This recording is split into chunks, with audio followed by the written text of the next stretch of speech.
Halo, selamat malam. Perkenalkan, nama saya Heri Susanto dari M504. Ini tugas UTS untuk manajemen informasi. Langsung saja, ringkasan materi sistem informasi manajemen atau SIM.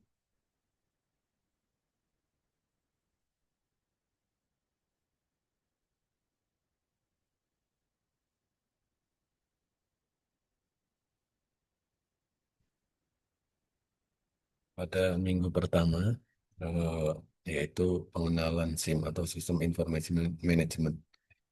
Satu, definisi SIM adalah kombinasi dari manusia, teknologi, dan prosedur organisasi yang dirancang untuk mengumpulkan, menyimpan, mengolah, dan menyebarkan informasi. SIM juga merupakan sistem terpadu yang menghubungkan teknologi, manusia, dan proses bisnis untuk menghasilkan informasi yang berguna dalam mendukung kegiatan manajerial. Peran utama berfungsi menyediakan informasi yang akurat dan relevan, membantu manajer dalam merencanakan, mengendalikan, serta mengoperasikan kegiatan organisasi. SIM berperan sebagai alat bantu manajerial berbasis teknologi informasi yang memfasilitasi kegiatan organisasi agar lebih efisien, efektif, dan adaptif. Terus untuk minggu kedua pertemuan, data dan informasi.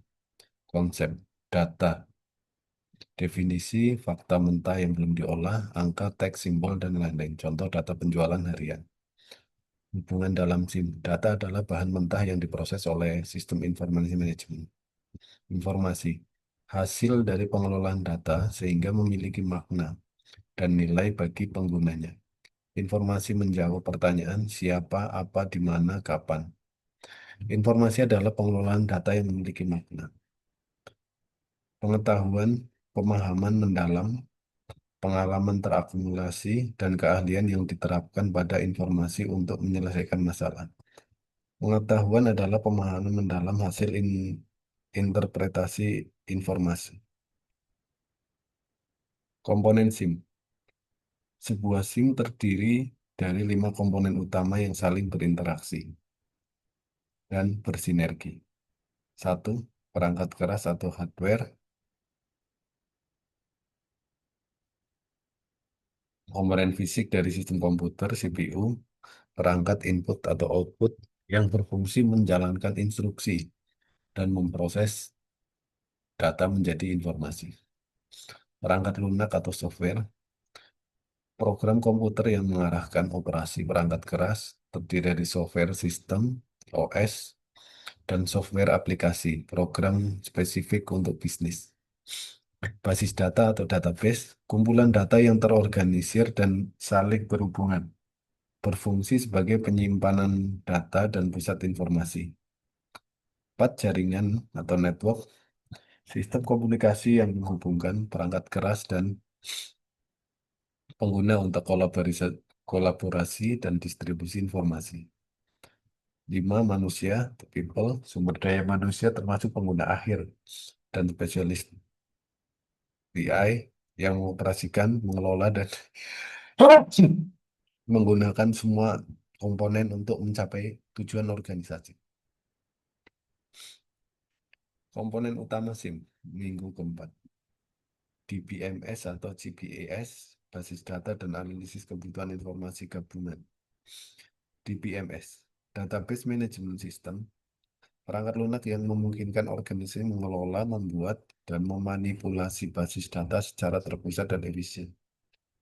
CBES, Computer Based Information System, istilah yang merujuk pada SIM yang mengandalkan teknologi komputer. Analisis kebutuhan informasi, minggu keempatnya. Proses sistematis untuk mengidentifikasi jenis, format, sumber, frekuensi pengguna informasi yang diperlukan dalam mendukung proses pengambilan keputusan organisasi.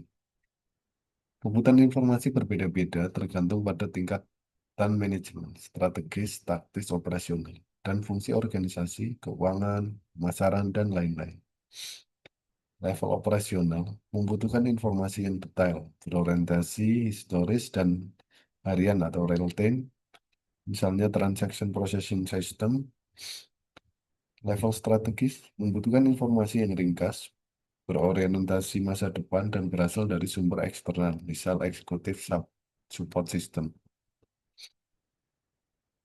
Siklus hidup pengembangan sistem, minggu kelima. SDLC adalah rangkaian tahapan logis yang digunakan untuk mengembangkan sistem informasi, mulai dari perencanaan, analisis, kebutuhan, perencanaan implementasi, hingga pemeliharaan.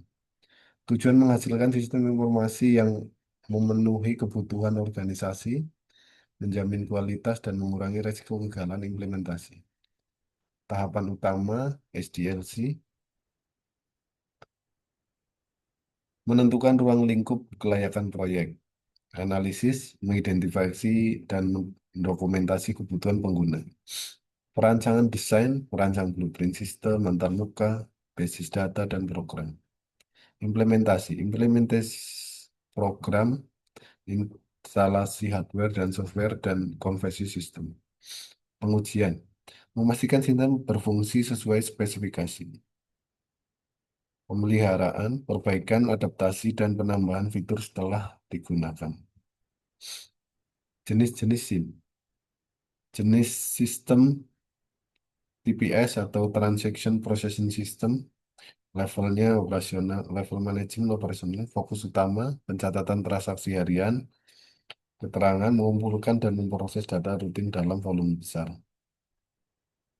Terus ada MIS atau Management Information System, level manajemen taktis atau menengah, fokus utama pelaporan periodik dan kontrol. Menyajikan laporan ringkasan data TPS untuk memantau kerja. DSS, Decision Support System, level manajemen taktis atau strategis, fokus utama analisis data dan permodelan. Membantu keputusan semi terstruktur, analisis bagaimana jika. ISS, Executive Support System, strategis atau eksekutif, fokus utama dukungan kebijakan strategis. Untuk keterangannya menyajikan data agregat dan eksternal untuk perencanaan jangka panjang. ERP, Enterprise Resource Planning, level manajemennya seluruh level, fokus utama integrasi fungsional. Perannya mengintegrasikan seluruh proses bisnis dan data dalam satu sistem terpadu. Sistem pendukung keputusan DSS, pendukung keputusan. Definisi DSS, sistem berbasis komputer yang membantu manajer dalam mengambil keputusan untuk permasalahan semi terstruktur atau tidak terstruktur dengan menggabungkan data, model analisis, dan antarmuka pengguna.